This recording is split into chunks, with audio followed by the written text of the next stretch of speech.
Good day. This video is made for educational purposes only. To begin, our group is allowing our instructor, Mr. Roldan Ardinas, to use this video as educational material.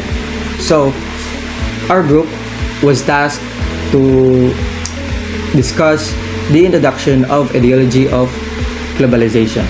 So, let's start. Is globalization.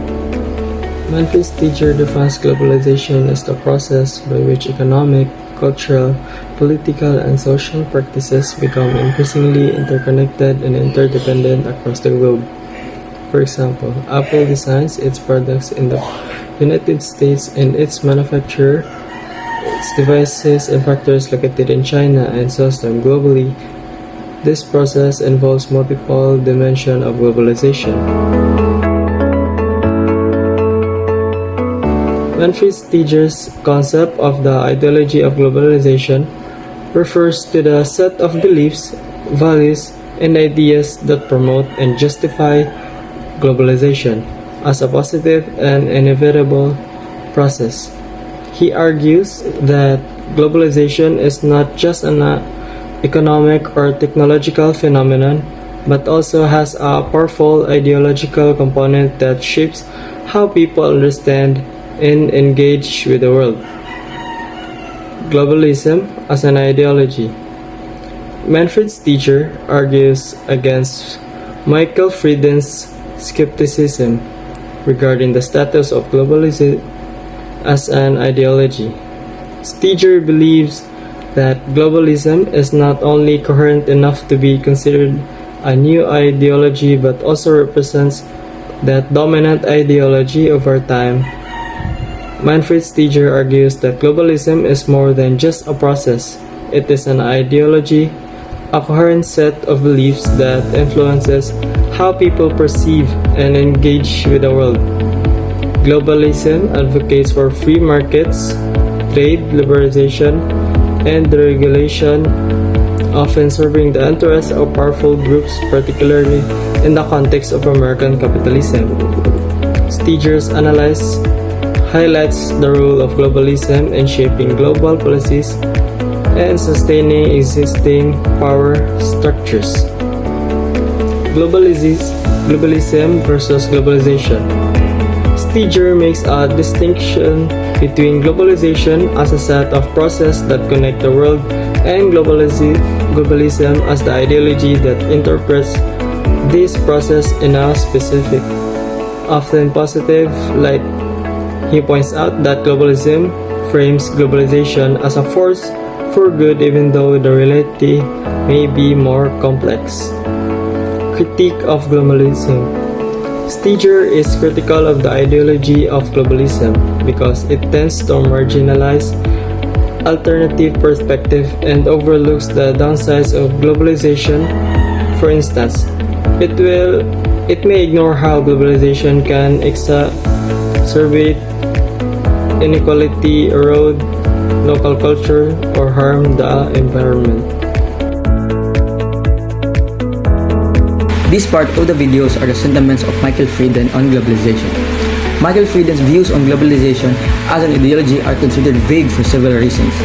Those views are: first, skepticism on globalism as an ideology; second, challenges in defining ideologies; third, experimental approaches. So first, skepticism. Michael Frieden is skeptical about classifying globalism as a full-fledged ideology. He argues that globalism lacks the clear structure and detailed principle of established ideologies like liberalism or socialism. For Frieden, globalism is still evolving and lacks the coherence and eternal consistency required to be recognized as an ideology. He believes that because globalism is not yet well-defined or fully developed, it's premature to categorize it as an ideology. Second, challenges in defining ideologies. Defining ideologies is challenging because political belief and systems are often fluid and subject to changes. It means that political belief are constantly changes over time. So, ideologies need to clear and consistent set of ideas and principles, but these can shift over time as a new issue and perspective emerge. This makes it difficult to pin down what constitutes an ideology, as what may seem like an ideology today might evolve into something different tomorrow.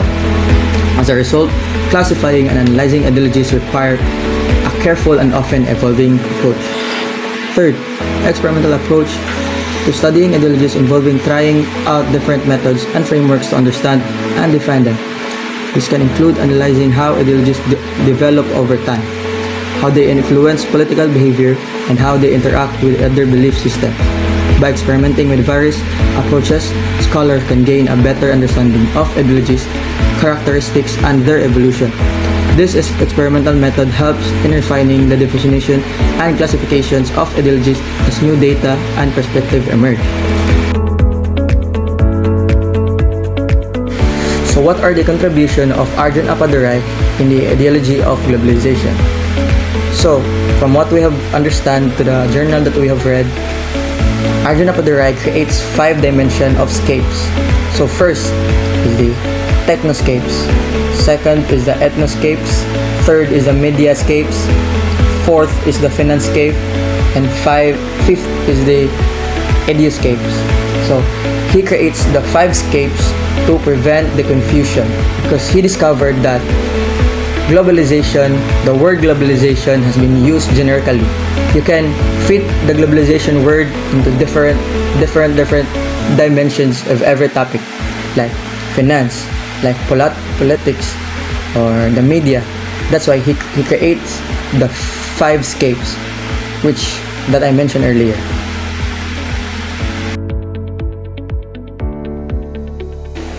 What is mediascape? Mediascape is a term coined by Arjun Appadurai, a prominent anthropologist, in his work on globalization and modernity. It is part of his broader theoretical framework that explores the global cultural economy, which he discusses in his influential book, Modernity at Large: Cultural Dimensions of Globalization. Mediascape in particular refers to the global distribution of proliferation of media content, including both the images and narratives that shape public perceptions and the apparatuses such as television, film, print media, and digital platforms through which these are transmitted. Appadurai argues that mediascapes are crucial in shaping the imagined worlds that people inhabit, influencing their perceptions of reality, identity, and community. This concept underscores the power of media in constructing social and cultural meanings in a globalized world. So what is technoscapes? Technoscapes refer to the global flow of technology and infrastructure. Technoscapes refer to the global flow of technology and infrastructure that supports it. This includes the spread of industrial machinery, information and communication, technologies, and global supply chains that enable the production and distribution of goods. So, how did it help in globalization?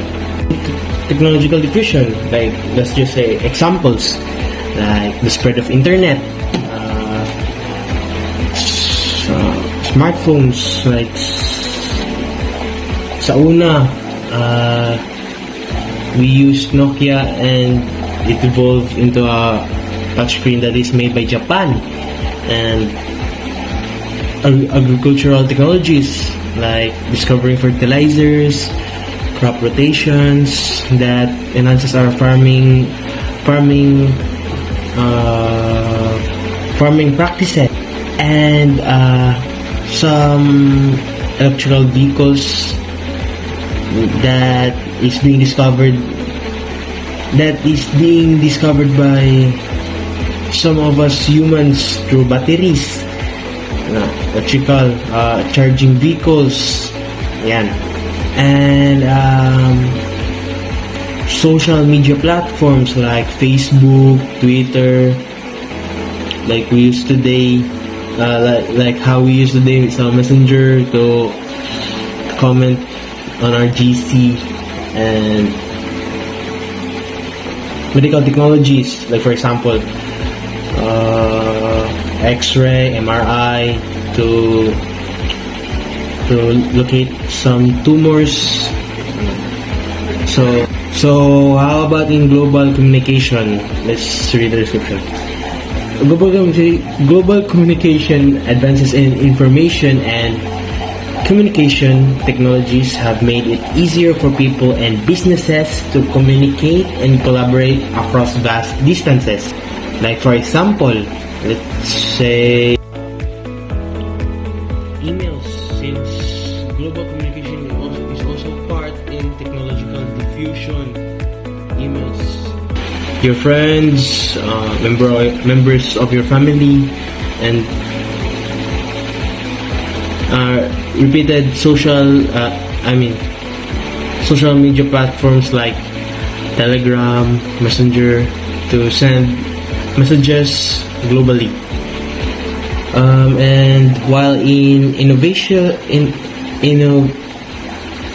competitiveness, the global flow of technology encourages competition and innovation as companies and nations strive to stay ahead in the global market.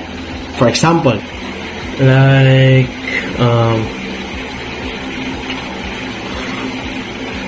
global collaborative, like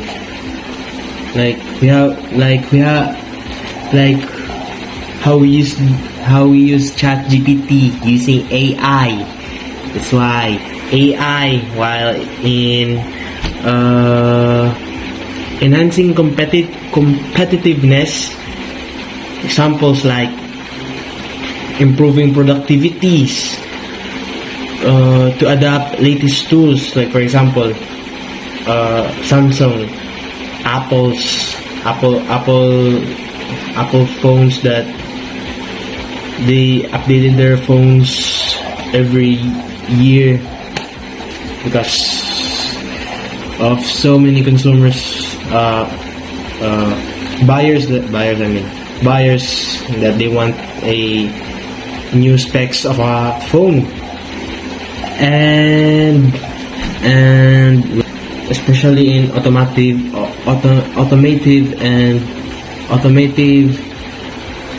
driving vehicles and automotive things like refrigerators.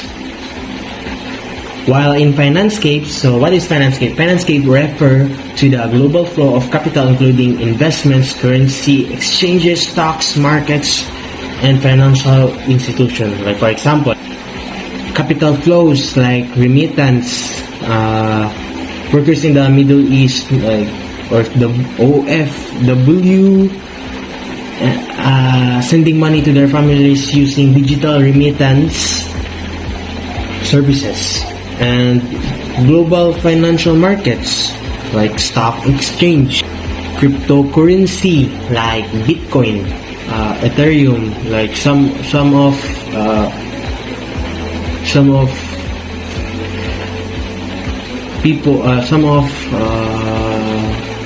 people like us using cryptocurrencies as their income, to gain more money, and derivative markets like Europe buying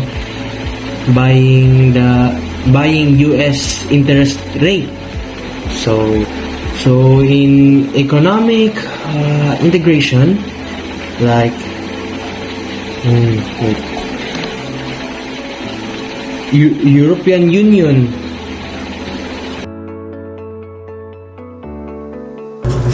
What is IdeaScape? Refers to the flow of ideas. This can be small skills such as an individual posting on his personal views on Facebook for public consumption, or it can be larger and more systematic. The presence of social media such as Instagram, Facebook, and TikTok allows users to post their ideas and receive immediate feedback from people throughout the world. IdeaScape combined into two, where idea relates ideas or abstractions, and escape came from the word landscape, means broad view or representation. Therefore, the word IdeaScape is used to discuss the structure of images and ideas that, when taken together, are the basis for certain political global discourses. What is an example of IdeaScape? Common examples of IdeaScape include the terms of as well as notions and images behind democracy, welfare, human rights, and so forth. An example of ideoscape is the concept of democracy. Ideoscape is the abstract understanding of an idea or belief, and this is the subjective understanding based upon a person's culture, nationality, or even their study of history. A person's interpretation of democracy would be different if they were from the United States citizen, or from Great Britain, or from the North Korea. Why ideoscape important in globalization? It is an important aspect of the contemporary global cultural flows that shape the way people think, act, and interact with the world. The ideoscape can also have an impact on the way cultures, societies, and individuals are represented and understood. The ideas and ideologies that are disseminated through the media, education system, and other channels can shape how people from different cultures and societies perceive. Ideas and ideologies can also have an impact on the way policies and laws are formulated and how societies are organized. They can influence how lives are affected. Moreover, the ideoscape can also be used as a tool for manipulation and control. Ideas and ideologies can be used to justify oppressive policies, discriminate against certain groups, and perpetuate inequality. The power of ideas and ideologies to shape people's beliefs, values, and understanding of the world makes it crucial to be aware of the ideas and ideologies that are disseminated and critically evaluate them. What is ethnoscape? Ethnoscape describes the landscape of people who constitute the shifting world that we live in today. This includes tourists, refugees, immigrants, students studying abroad, and temporary workers abroad, whose movements across borders influence and reshape cultural and social environments. Essentially, ethnoscapes represent the dynamic and ever-changing patterns of human mobility and how these patterns impact and interact with local cultures and identities. It's a way of understanding how global migration and travel contribute to the fluidity and diversity of cultural experiences and practices. Examples of such individuals, and the first one is tourists. A good example of tourists can be seen in cities like Paris, Tokyo, where large numbers of international tourists frequently visit. These tourists bring with them diverse cultural practices, behaviors, and expectations, which can influence local businesses, cultural institutions, and social interactions.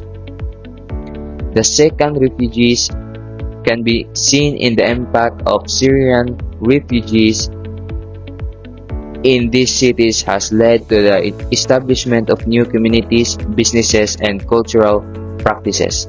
For instance, in Istanbul, neighborhoods have seen the growth of Syrian-owned shops, restaurants, and cultural centers. Third is immigrants. For instance, Koreatown in Los Angeles is a notable example where Korean immigrants have created a thriving community characterized by Korean restaurants, shops, cultural festivals, and language schools. And the fourth is students studying abroad. Students from countries such as China, India, and Brazil come to Melbourne to pursue higher education. Their presence has led to the development of diverse cultural communities within the city, including the international student organizations, cultural festivals, and businesses catering to their needs, such as restaurants and shops offering international cuisine. And lastly, the city. This community has its own social networks businesses, and cultural events such as Filipino festivals and gatherings. So that's the end of our discussion. And again, we are the Group 1 and thank you for watching.